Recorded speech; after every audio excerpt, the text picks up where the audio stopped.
உங்கள் ஆசைகளை நான் சொல்கிற மாதிரி லிஸ்ட் அவுட் பண்ணுங்கள். 3 மாதத்தில் உங்கள் ஆசைகள் அனைத்துமே நிறைவேறும். செக் பண்ணி பார்க்கலாமா? ஃபஸ்ட்டு, எனக்கு வந்து ஒரு நல்ல வேலை கிடைக்கணும், சம்பள உயர்வு கிடைக்கணும், ஏதாவது ஒரு சைடு இன்கம் கிடைக்கணும், என் குழந்தை வந்து நான் எதிர்பார்க்குற மாதிரி ஒரு நல்ல மார்க் வாங்கணும், எனக்கு ஒரு நல்ல பைக் வாங்கணும், ஒரு கார் வாங்கணும், கடைசியாக கொண்டு வந்து 60 லட்ச ரூபா பட்ஜெட், எனக்கு ஒரு நல்ல வீடு வாங்கணும், இடம் வாங்கணும். இந்த மாதிரி உங்களுக்கு இருக்கிற பிரச்சனை தீரணும் அப்படின்னா, அதாவது உங்கள் பூர்வீக சொத்து என் கைக்கு வரணும், அந்த மாதிரி எழுதுங்க. வருமானம் அதிகரிக்கணும், அப்படி பாசிட்டிவ் எழுதுங்க. கடன் தீரணுங்கிறத விட வருமானம் அதிகரிக்கணும், உடல் ஆரோக்கியமாக இருக்கணும், அப்படின்னு நோய் தீரணும் அப்படின்னு நீங்கள் எழுதி பாருங்கள். இப்படி ஒரு 12 லிஸ்ட் அவுட் போடுங்க. போட்டுட்டு 3 மாதம் நீங்கள் கேளக்கியர் மந்திரம் மட்டும் சொல்லுங்கள்.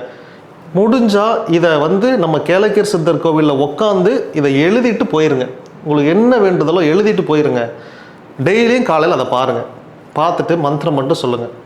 நீங்கள் கவலையே படாதீங்க. 3 மாதம் கழித்து நீங்கள் என்னெல்லாம் எழுதுனீங்களோ அதெல்லாம் அப்படியே டிக் பண்ணிக்கிட்டே வருவீங்க. ஒவ்வொன்றா சின்ன ஆசையிலேருந்து எழுதிட்டு போனீங்கன்னா எல்லாமே டிக் பண்ணிடலாம்.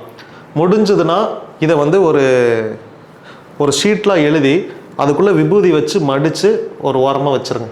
சுருட்டி வச்சுருங்க. நான் அப்படி தான் மடிப்பேன். அப்படியே உள்ள விபூதி வச்சு மடித்து ஒரு ஓரமாக வச்சுட்டேன்னா நான் என்னெல்லாம் எழுதுறனோ அது அத்தனையுமே நிறைவேறும். ட்ரை பண்ணி பார்த்துட்டு கமெண்ட்டில் சொல்லுங்கள்.